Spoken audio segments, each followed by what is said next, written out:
The shadow of his hat obscured his face as Victor Jameson rode into Willow Creek, the town's wary glances bouncing off him like raindrops on a tin roof.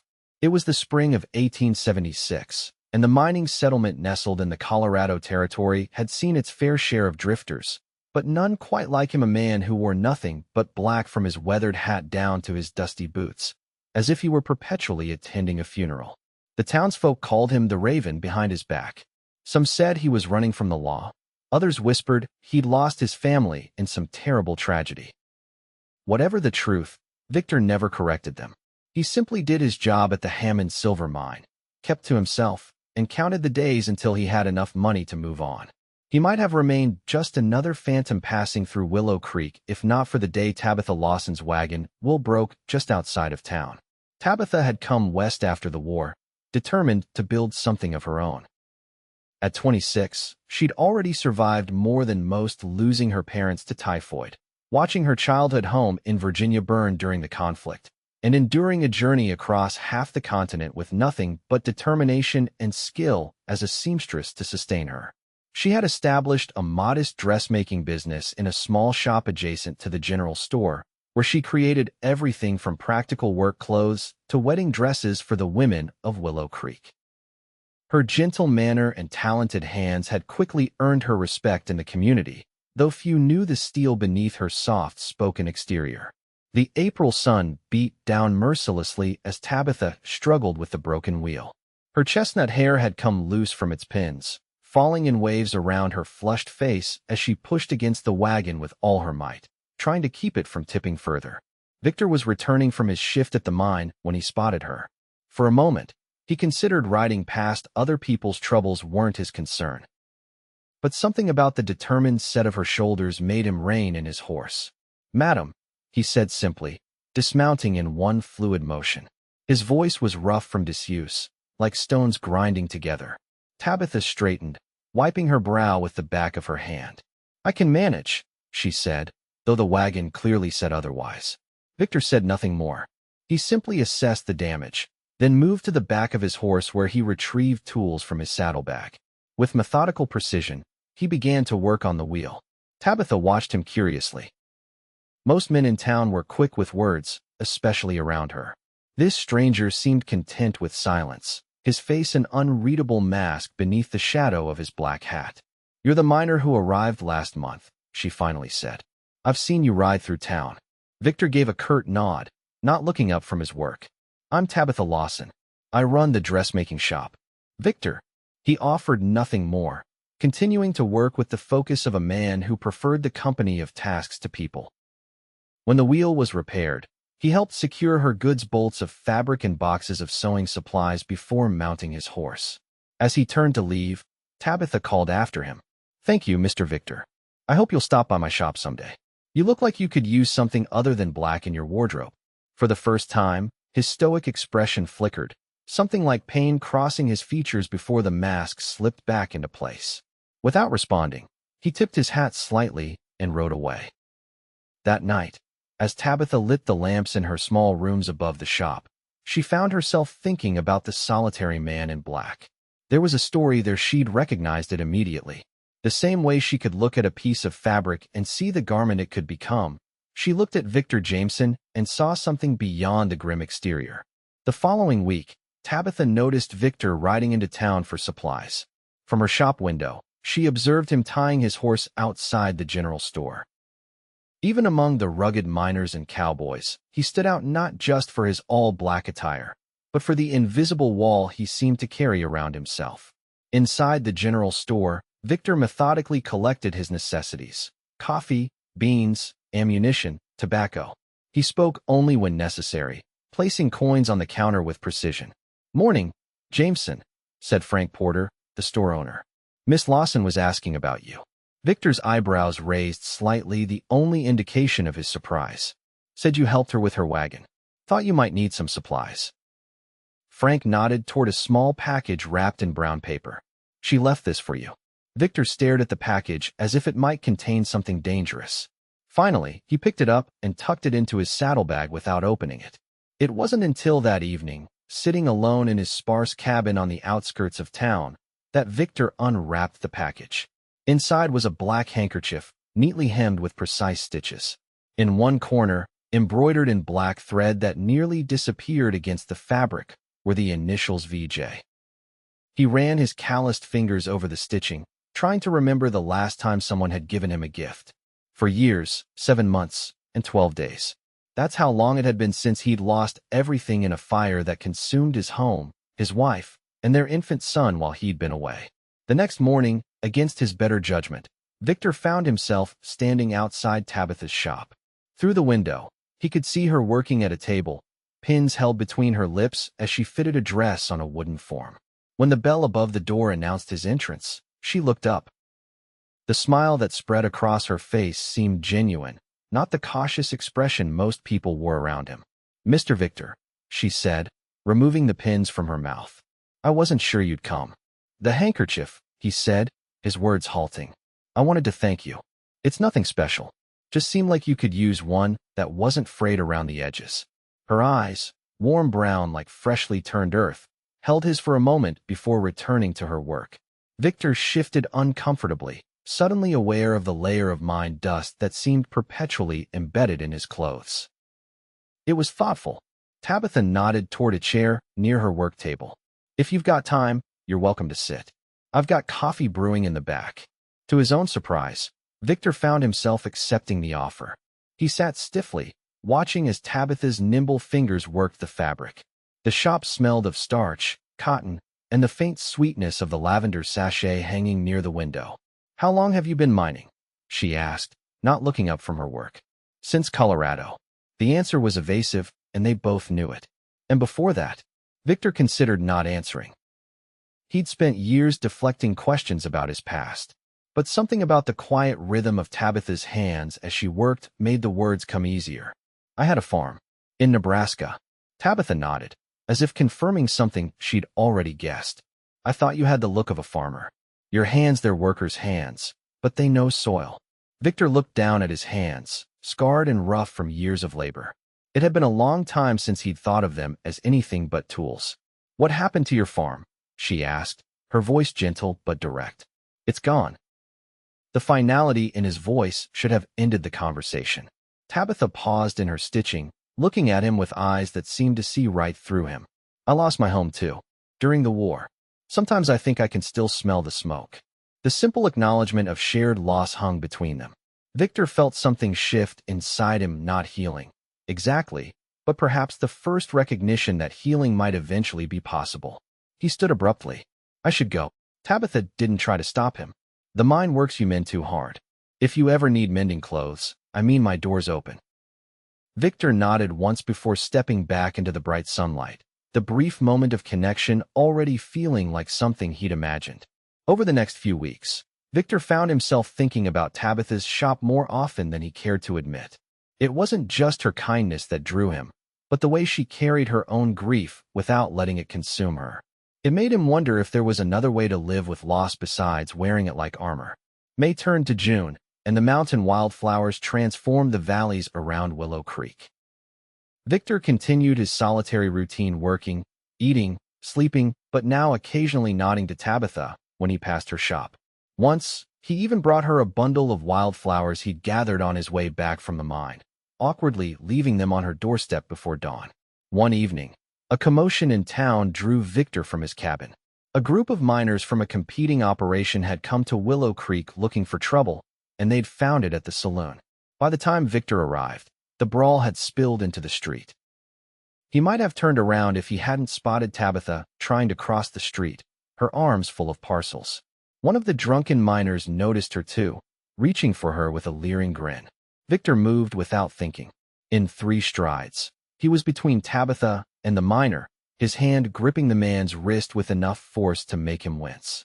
"The lady is passing through," Victor said, his voice low and dangerous. The miner sneered, alcohol making him braver than he should have been. "And who are you to stop me?" "Her husband." He looked Victor up and down.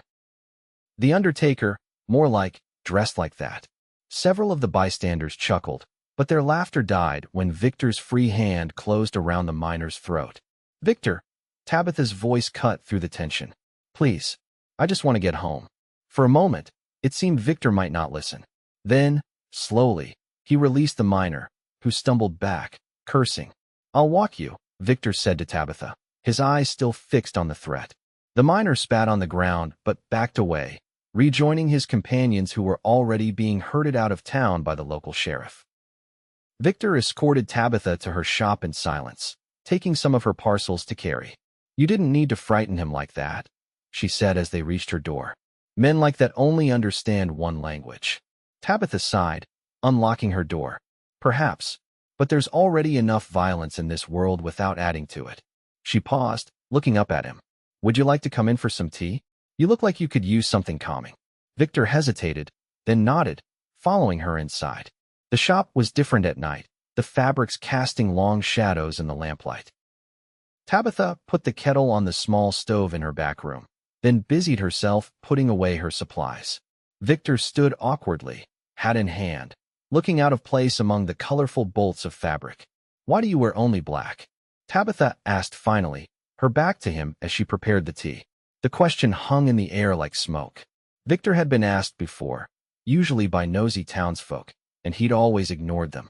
But Tabitha's question felt different, not prying, but genuinely wanting to understand. "It's all I have left," he said finally. Tabitha turned to face him, holding 2 steaming cups. "Of what?" "Of them." The words felt like stones in his throat. "My wife. My son." Understanding dawned in her eyes. "How long?" "4 years, 8 months, and 22 days. Tabitha handed him a cup, her fingers briefly brushing his. "And the black?" "Sarah, my wife, she made me a black suit for funerals and church. When I buried them, I put on that suit. Haven't taken it off since." "Not really." He looked down at his worn black clothes. "Had to replace pieces over time, but always black. Seems wrong to wear anything else." Tabitha sat at her small table, gesturing for him to join her. "Do you think they'd want that for you? To mourn forever?" Victor's jaw tightened. "Doesn't matter what they'd want. They're gone. But you're not." Her words were soft but firm. "And I don't believe anyone who truly loved you would want you to live in perpetual mourning." Victor set down his cup with more force than necessary. "You don't know anything about it." "Don't I?" There was steel in her voice now. "I watched my father dig my mother's grave. I was 15 when I buried both my brothers after Gettysburg. I know grief, Victor Jameson. I know it like I know my own reflection." The silence that followed felt thick enough to cut. Finally, Victor spoke, his voice barely audible. "How do you do it? How do you go on like nothing happened?" "I don't. I go on like everything happened. Every joy, every loss, it's all part of me now." She reached across the table, not quite touching him.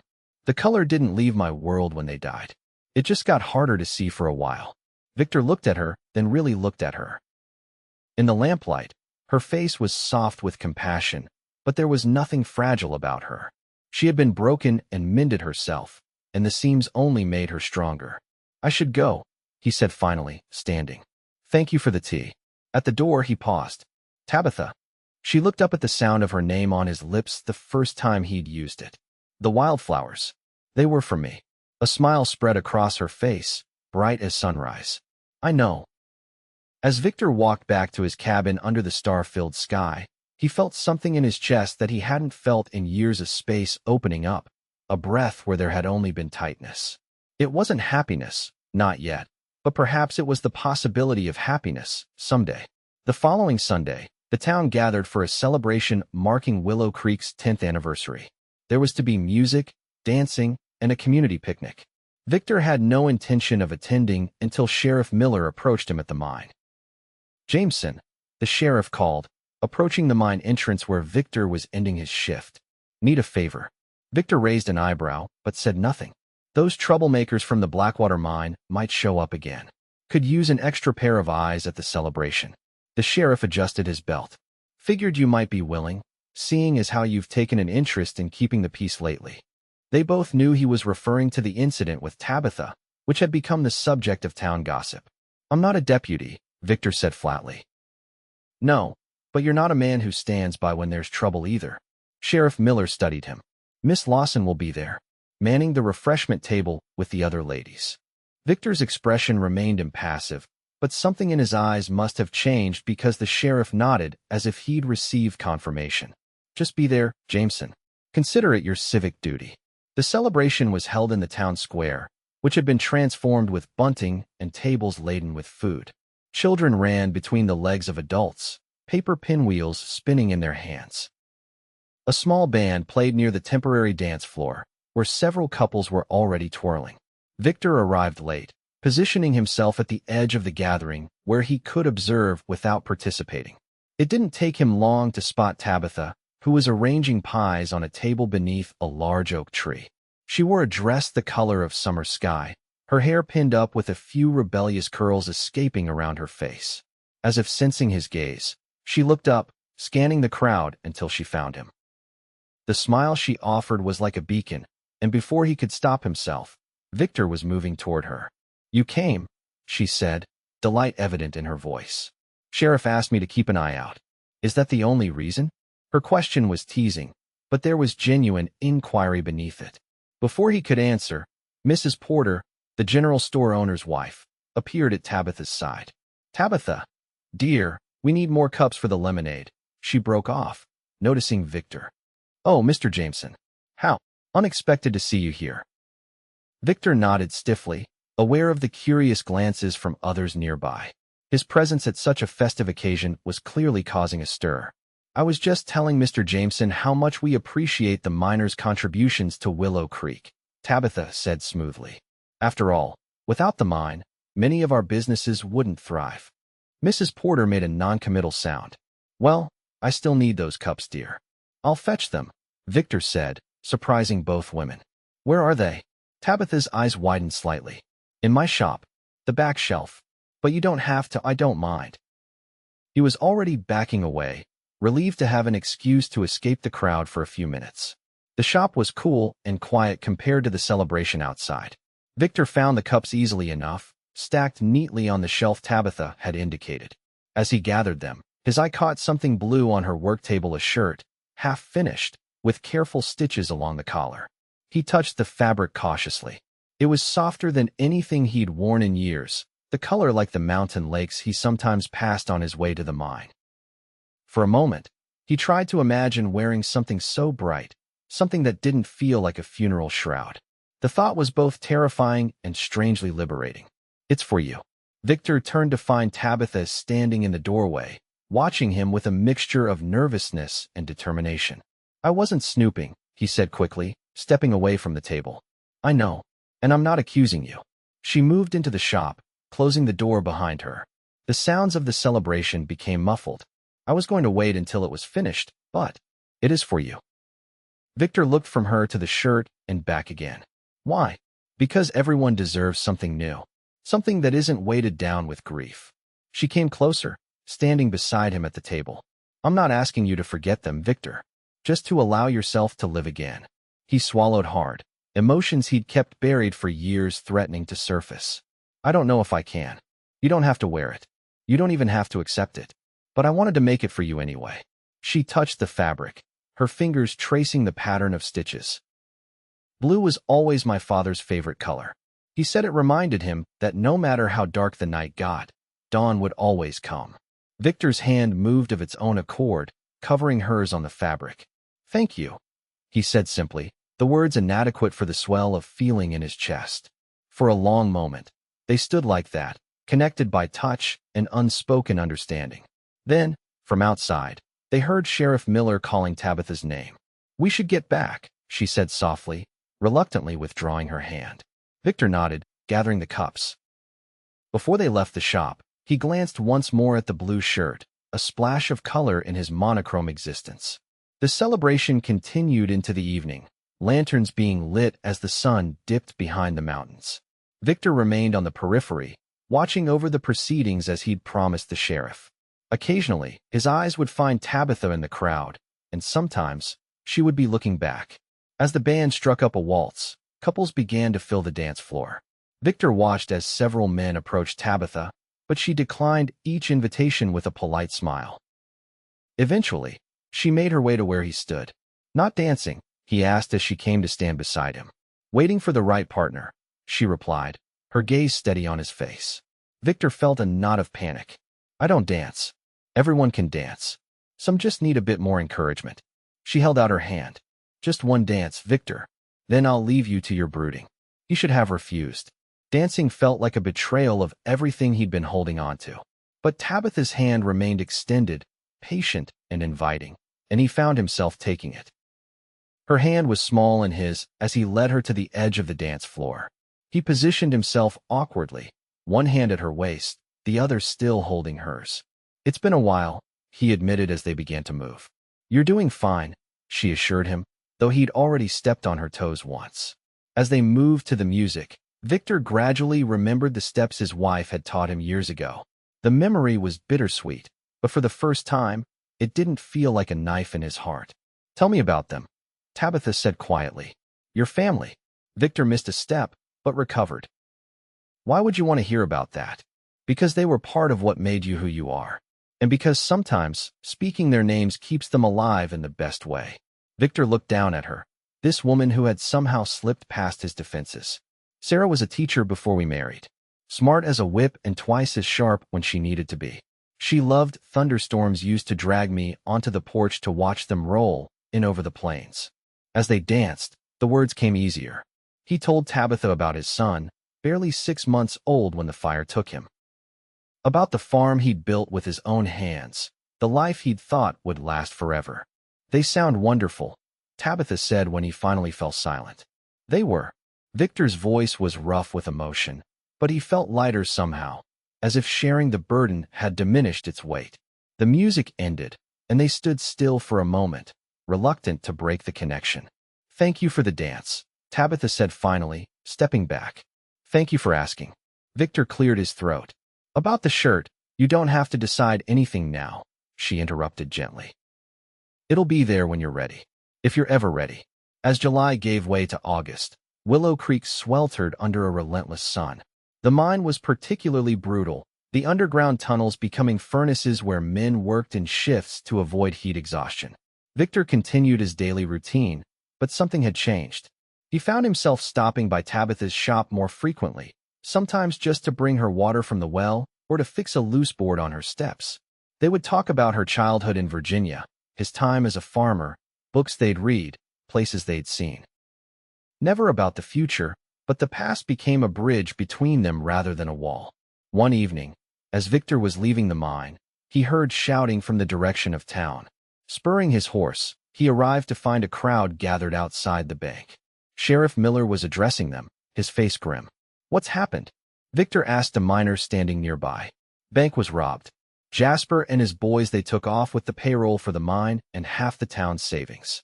The miner spat tobacco juice. Sheriffs organizing a posse to go after them.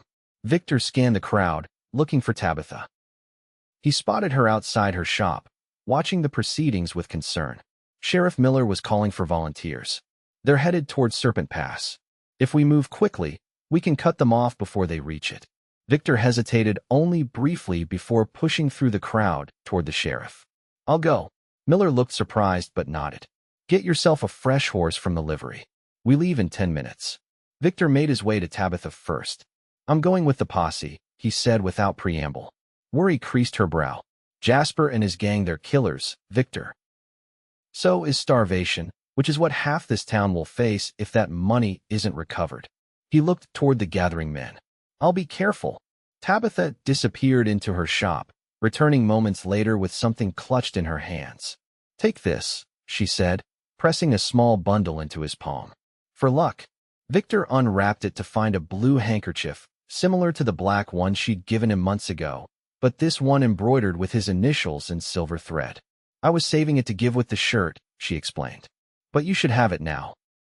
Without thinking, Victor leaned down and pressed a kiss to her forehead. I'll be back, he promised. The posse rode out as the sun was setting, 14 men determined to bring justice back to Willow Creek. Sheriff Miller led them, with Victor and the deputy flanking him. The trail was clear at first. Jasper's gang had been in a hurry and hadn't bothered to hide their tracks. They rode through the night, stopping only briefly to rest the horses. By dawn, they had reached the foothills leading to Serpent Pass, a narrow trail through the mountains that was notorious for ambushes. They're up ahead, Miller said, studying the ground. Probably thinking they've outrun us and can take their time through the pass. Victor surveyed the terrain. If we split up, Half of us could circle around through Widowmaker Gulch and come at them from above. The sheriff considered this. That route's treacherous. So is riding straight into an ambush, Victor countered. After a brief discussion, the plan was set. Victor would lead half the posse through Widowmaker Gulch while the sheriff took the main trail. They would converge at the other end of Serpent Pass, hopefully trapping Jasper's gang between them. The ride through the gulch was as dangerous as promised, with loose rocks and steep drop-offs threatening man and horse alike. But Victor's group made it through by midday and positioned themselves among the rocks overlooking the exit of Serpent Pass. They didn't have to wait long. The sound of gunfire echoed through the canyon. Sheriff Miller's group engaging the robbers. Victor signaled his men to be ready. When Jasper and 3 of his men came galloping toward them, thinking they were escaping the law, they rode straight into Victor's trap. Gunfire erupted from the rocks, sending the outlaws diving for cover. "Give it up, Jasper," Victor called. "You're surrounded." The answer came in the form of a bullet that chipped stone inches from Victor's head. The firefight that followed was brief but intense. One of the posse took a bullet to the shoulder, and Victor's hat was shot clean off his head. But when the smoke cleared, 2 of Jasper's men were dead, 1 was wounded, and Jasper himself was pinned down behind a boulder with no escape. "Last chance," Victor shouted. "Throw out your weapons and the money." For a tense moment, there was silence. Then a sack came flying from behind the boulder, followed by a revolver. "Don't shoot," Jasper called. "I'm coming out." The notorious outlaw emerged with his hands raised. Sheriff Miller and the rest of the posse arrived just in time to take him into custody. "Good work, Jameson," Miller said as they secured the prisoners and recovered the stolen money. "Didn't figure you for a strategist." Victor retrieved his hat, noticing the bullet hole through the brim. "I've had some experience," he said simply. They rode back to Willow Creek as heroes, arriving just as dusk was settling over the town. A crowd gathered to meet them, cheering as the sheriff paraded the captured outlaws toward the jail. Victor hung back, suddenly self-conscious about the attention. As he dismounted, wincing from a graze on his side he hadn't noticed during the fight, he saw Tabitha pushing through the crowd toward him. Without hesitation, she threw her arms around him. "You're alive," she whispered against his chest. Victor stood frozen for a moment, then slowly brought his arms up to return her embrace. It had been so long since he'd held anyone that the sensation was almost overwhelming. "I told you I'd be back," he said, his voice rough. She pulled away slightly, examining him with worried eyes. "You're hurt." "It's nothing. Just a scratch." Tabitha wouldn't hear of it. "Come to my shop. I'll clean it properly." Too tired to argue, Victor followed her, aware of the curious glances from townsfolk. The rumors about them would only intensify after this, but for once, he found he didn't care. In the privacy of her shop, Tabitha insisted he remove his shirt so she could tend to the wound. Victor complied reluctantly, painfully aware of how long it had been since anyone had seen him so exposed. The wound was indeed minor. A bullet had grazed his ribs, leaving a shallow furrow that had bled enough to soak his shirt, but wasn't serious. Tabitha cleaned it gently, her touch professional but tender. "You could have been killed," she said quietly as she worked. "Wasn't my time, I guess." She looked up at him, her eyes bright with unshed tears. "And what if it had been? What if you died still wearing nothing but black, still refusing to let yourself live again?" The question hit him harder than any bullet could have. "Tabitha, no," she interrupted, pressing a bandage to his side with more force than necessary. "I understand grief, Victor. I do. But at some point, you have to decide whether you're honoring their memory or hiding behind it." Victor caught her wrist as she turned away. "You think I'm a coward. I think you're afraid. There's a difference." She met his gaze steadily. "I think you're afraid that if you allow yourself to feel anything but grief, you're somehow betraying them. But love doesn't work that way. It expands. It makes room." They stood there, connected by his hand on her wrist, the air between them charged with unspoken feelings. Then, slowly, deliberately, Victor leaned forward and pressed his lips to hers. The kiss was gentle at first, tentative, the kiss of a man who had forgotten how to be tender. But when Tabitha responded, her hands coming up to frame his face, something broke open inside him. The kiss deepened, years of loneliness and longing pouring into this one moment of connection. When they finally parted, both breathing heavily. Victor rested his forehead against hers. "I don't know how to do this," he admitted. "I don't know if I remember how to love someone without fearing I'll lose them too." Tabitha stroked his cheek, her touch feather-light. "None of us have guarantees, Victor. We just have now, and the courage to make the most of it." She stepped away, retrieving something from her work table. "The shirt is finished," she said, holding out the blue garment. "Whenever you're ready." Victor looked at the shirt, then at Tabitha, this remarkable woman who had somehow found him in the darkness and refused to leave him there. Taking the shirt from her hands, he made a decision. "I'll wear it tomorrow," he said, "to the Founders' Day service." The smile that bloomed on Tabitha's face was like sunrise after the longest night. "I'll be looking for you," she promised. The next morning, Victor stood before the small mirror in his cabin, hardly recognizing the man who stared back at him. The blue shirt fit perfectly, the color bringing out flecks of blue in his gray eyes he'd forgotten were there. He had trimmed his beard and combed his hair, and though he still wore his black trousers and boots, the effect was transformative. As he buttoned the shirt, his fingers trembled slightly. "I hope you understand," he whispered to the ghosts that had accompanied him for so long. "I'm not forgetting. I'm just continuing." The church was crowded when Victor arrived, the Founders' Day service being one of the best attended events of the year. He hesitated at the entrance, suddenly aware of how conspicuous he would be in his blue shirt among the sea of Sunday best. Before he could reconsider, he spotted Tabitha near the front, scanning the congregation with anxious eyes. When she saw him, her face lit up with such joy that any doubt he had vanished instantly. As Victor made his way down the aisle, conversations faltered and heads turned. He kept his eyes fixed on Tabitha, drawing strength from her encouraging smile. When he reached her pew, she moved over to make room for him. "You came," she whispered as he sat beside her. "I said I would." He straightened his collar self-consciously. "Does it look all right?" Tabitha's eyes shimmered with emotion. "It looks perfect." Throughout the service, Victor was acutely aware of the glances cast his way, the whispers behind hands. But for the first time in years, he didn't feel judged or pitted. Instead, there was a current of approval, even celebration, as if the entire town understood the significance of his blue shirt. After the service, as people mingled in the churchyard, several approached him. Mrs. Porter complimented Tabitha on her fine stitching. Sheriff Miller clapped Victor on the shoulder with a knowing nod. Even the preacher commented on how the color suited him. Through it all, Tabitha remained by his side, her presence a steady anchor as he navigated this new territory of being seen, truly seen for the first time in years. As they walked back toward town, Victor took Tabitha's hand in his. The gesture felt both foreign and familiar, like returning to a home he'd forgotten he had. "Thank you," he said simply, "for the shirt. For seeing something in me worth saving." Tabitha squeezed his hand. "You saved yourself, Victor. I just reminded you that you could." They stopped outside her shop, the late summer sun casting long shadows across the street. Victor touched the blue fabric of his shirt, then looked at the woman who had sewn it for him thread by thread, stitch by stitch, just as she had slowly, patiently stitched together the torn pieces of his heart. And for the first time in 4 years, 9 months, and 17 days, Victor Jameson smiled. Not the brief, tight acknowledgement he sometimes offered when politeness demanded, but a real smile that reached his eyes and lightened his entire being. Tabitha caught her breath at the sight. "There you are," she whispered, touching his face with wonder. "I knew you were in there somewhere." Victor covered her hand with his own, turning to press a kiss to her palm. "I'm still finding my way back, but I'm trying. That's all any of us can do," she said.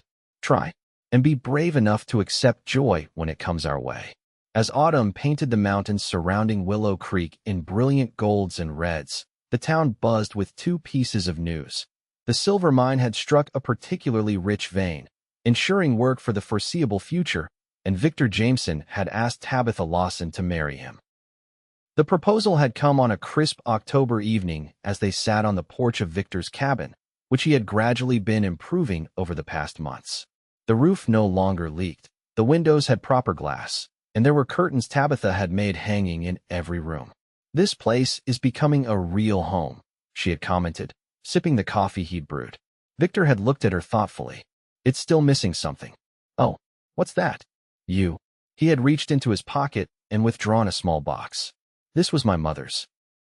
I've been carrying it with me all these years, not sure I'd ever have a reason to open it again. Inside was a simple gold band with a small pearl. Not ostentatious, but elegant in its simplicity. I know I'm still a work in progress, he had said, his voice steady despite the racing of his heart. And I can't promise I won't have dark days. But I want to build a life with you, Tabitha, if you'll have me. Her answer had been immediate and tearful. Yes, 1,000 times, yes. Now, as they prepared for a small wedding in November, Victor found himself embracing life in ways he hadn't thought possible a year ago. He still wore black trousers most days, but his wardrobe had expanded to include not just the blue shirt, but also a green one and a white one for special occasions. More importantly, he had begun to participate in town life. He joined the volunteer fire brigade, his experience with loss making him particularly vigilant about fire safety. He helped build a new schoolhouse, donating lumber and labor. And sometimes, on Saturday nights, he could even be persuaded to dance with his fiancée at the town socials. The nightmares hadn't disappeared entirely. There were still nights when Victor woke in a cold sweat, convinced he could smell smoke and hear the desperate cries of his first family. But now, instead of turning inward with his pain, he would write letters to Tabitha, pouring out his feelings on paper. She would read them without judgment, holding space for his grief while gently encouraging his healing. You're not betraying them by being happy, she reminded him one evening as they walked by the creek that gave the town its name. I believe they would want this for you.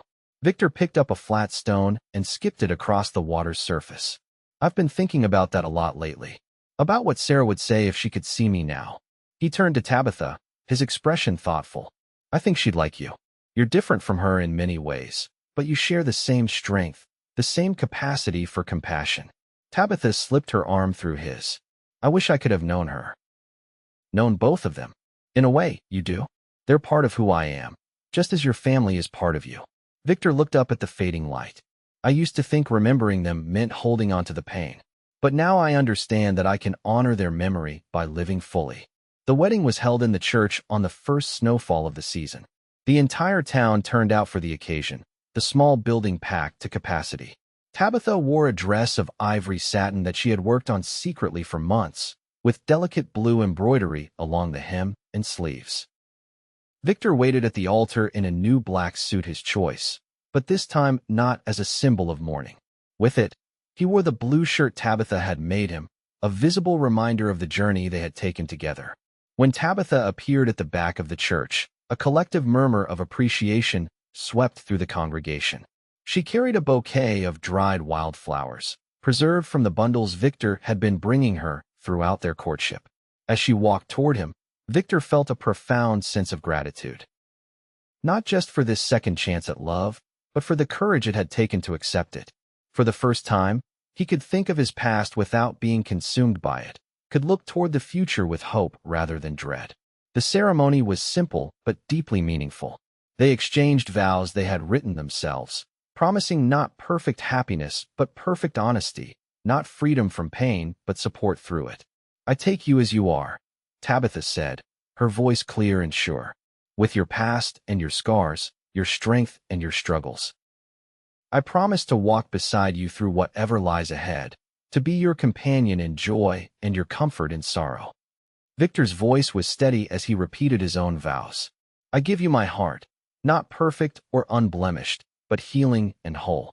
I promise to cherish every day we're granted together, to never take for granted the gift of loving and being loved again.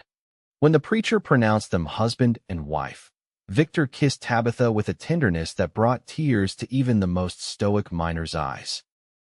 And when they turned to face the congregation as Mr. and Mrs. Jameson, Victor's smile was no longer a rare sight, but a natural expression of the joy he had rediscovered. The celebration afterward was held in the town hall, decorated with evergreen boughs and lanterns against the early winter darkness. There was dancing and feasting, speeches and toasts. Sheriff Miller, who had become a good friend to both, raised his glass to the woman who brought color back to a man's life, and the man who was brave enough to wear it. As the evening wore on, Victor found a quiet moment with his bride, near the windows overlooking the snow-covered street. "Happy?" he asked, his arm around her waist. Tabitha leaned into him. "More than I ever thought possible." She looked up at him, her eyes reflecting the lantern light. "And you? Any regrets?" Victor shook his head. "Just gratitude. For you. For this town. For the chance to begin again." He touched the blue fabric of his shirt. "It seems impossible that something as simple as a shirt could change so much." "It wasn't the shirt," Tabitha said softly. "It was what it represented. Permission to live in color again." As winter settled over Willow Creek, the newlyweds established their life together. They decided to make their home in Victor's cabin, which they continued to expand and improve. Tabitha moved her dressmaking business to a small addition Victor built onto the side of the house, allowing her to work from home while still serving the women of the town. Christmas that year was a revelation for Victor. Since losing his family, he had ignored the holiday entirely, working through it as if it were any other day. But Tabitha insisted on celebrating, decorating their home with pine branches and red ribbons, baking cookies from her mother's recipes, and inviting friends for a Christmas Eve dinner. Victor surprised her with a gift he'd commissioned months before, a sewing cabinet made by the town's carpenter, with drawers for all her threads and notions, and a special compartment for her scissors and thimbles. Tabitha's eyes filled with tears when she saw it. "It's perfect," she whispered, running her hands over the polished wood. "Like you," he replied, kissing her forehead. Her gift to him was equally thoughtful, a journal bound in soft leather, with a note inscribed on the first page: "For your thoughts, your memories, your dreams. All are safe here." It was an acknowledgement of the letters he had written during their courtship, and an invitation to continue the practice of putting his feelings into words. That night, as they lay in bed listening to the wind whistle around their snug cabin, Victor held Tabitha close. "I never thought I'd have this again," he confessed. "A home. A family." Tabitha placed his hand over her stomach. "Speaking of family." Victor went very still. "Are you saying?" "Dr. Morrison confirmed it yesterday. We're going to have a baby, Victor. In early summer." For a moment, Victor couldn't speak. A complex wave of emotions washed over him: joy, fear, excitement, and a shadow of the old grief. Tabitha watched his face, understanding in her eyes. "It's all right to be scared," she said gently. "I am too." Victor took a deep breath. "It's not just fear. I keep thinking about my son, about how brief his life was." "I know." Tabitha placed her hand against his cheek. "This child won't replace him. Nothing could. But this baby deserves all the love we have to give, just as he did." Victor nodded, placing his hand back on her still flat stomach. "A baby," he said wonderingly. "Our baby." As the weeks passed and Tabitha's condition became known to the town, Victor found himself the recipient of congratulations and advice from seemingly every man in Willow Creek. The miners were particularly enthusiastic, already planning to craft a silver rattle for the new arrival. Victor took on extra shifts at the mine, saving for the baby's future. When he wasn't working, he was building a cradle first, carved from pine with gentle rockers, then a chest for baby clothes, and finally, in addition to their home, a nursery with a window facing east so the morning sun would fill it with light. Tabitha's business continued to thrive, though she gradually shifted from dressmaking to creating baby clothes and blankets, not just for their own child, but for others in the growing town. Her shop became a gathering place for the women of Willow Creek, who brought sewing and conversation in equal measure. As spring thawed the mountain passes, Victor received a letter that shook him deeply. It was from his former brother-in-law, Sarah's younger brother, who had been searching for him for years. "I never knew he was looking for me," Victor told Tabitha as they sat on their porch one evening. "After the fire, I just left. Couldn't bear to face anyone who reminded me of what I'd lost." Tabitha read the letter carefully. "He doesn't sound angry, just relieved to have found you. And look, he says he has some of your family's possessions that he saved from the farm. Things he thought you might want someday." Victor stared out at the greening valley. "I'm not sure I'm ready to face that past so directly." "You don't have to decide right away. But maybe writing back would be a first step. Let him know you're alive, that you've built a new life." After several days of consideration, Victor composed a reply. He told Sarah's brother about Willow Creek, about Tabitha, about the baby on the way. Writing the words was like opening a door that had been closed for years, painful, but also freeing. I'll always love Sarah and our son, he wrote toward the end. But I've learned that grief and love can coexist with new beginnings. I think Sarah would understand that better than anyone. In May, as wildflowers once again carpeted the mountainsides, Victor received a package in response. Inside were items he had never expected to see again. A daguerreotype of Sarah holding their infant son, her Bible with family births and deaths recorded in careful handwriting, a small wooden horse Victor had carved for his son, and a letter Sarah had written to her brother just days before the fire, full of happiness and plans for the future. Victor sat on the porch steps for hours, holding these tangible pieces of his past. When Tabitha found him there, his eyes were red but dry. She was so happy, he said, showing Tabitha the letter. That's what I want to remember most. Not the fire, not the loss, but how much joy we shared while we had the chance. Tabitha, now in her 7th month with a pronounced roundness to her belly, sat beside him and read the letter. She sounds wonderful, Victor. Full of life and love. She was. Victor carefully returned the items to the box. I'm going to show these to our child someday. Tell them about their family, all of their family. The ones here and the ones watching over us. As Tabitha's time grew near, the entire town seemed to hold its collective breath. Dr. Morrison checked on her regularly, pronouncing her healthy but advising rest in the summer heat. The women of Willow Creek took turns bringing meals and sitting with her when Victor was at the mine, sharing stories and advice about childbirth and motherhood. Victor found himself increasingly anxious as the due date approached. The fear of losing another family haunted him, despite Tabitha's reassurances and Dr. Morrison's confidence. He threw himself into preparations, boiling water, preparing clean linens, making sure the path to town was clear in case they needed to fetch the doctor quickly. You're going to wear yourself out before the baby even gets here, Tabitha teased one evening as Victor checked the cradle for the 3rd time that day. I just want everything to be perfect, he admitted. It won't be perfect, she said, taking his hand. It will be messy and frightening and wonderful, like all the best things in life. The baby arrived on a sweltering July afternoon, after a labor that lasted from sunrise to sunset. Victor paced outside their bedroom as Dr. Morrison and Mrs. Porter attended to Tabitha, wincing at every cry he heard through the door. Sheriff Miller and several other friends waited with him, offering awkward comfort and stronger drinks. When the baby's first cry pierced the air, strong and indignant Victor froze mid-stride. Moments later, Dr. Morrison opened the door, his face tired but smiling. Congratulations, Jameson. You have a daughter, and a wife who's asking for you. Victor entered the bedroom with his heart in his throat. Tabitha lay propped against pillows, her face flushed and damp with sweat, but radiant with joy. In her arms was a tiny bundle wrapped in the blue blanket she had spent months embroidering with silver stars. Come meet your daughter, she said softly. Victor approached the bed on unsteady legs, lowering himself carefully beside them. The baby's face was red and wrinkled, topped with a dusting of dark hair. As he watched, she opened her eyes blue, as all newborns are, but with a clarity that seemed to look right through him. She's perfect, he whispered, reaching out a tentative finger to touch her cheek. The baby turned toward his touch, her tiny mouth working in a reflex that made his heart constrict with love. What shall we call her? Tabitha asked. Victor thought for a moment. How about Hope? It seems fitting. Tabitha smiled, her eyes filling with tears of exhaustion and happiness. Hope Jameson. I think it's perfect. That night, as Tabitha slept, Victor sat by the window with his daughter cradled in his arms. He wore the blue shirt Tabitha had made him, now worn soft with washing but still vibrant in color.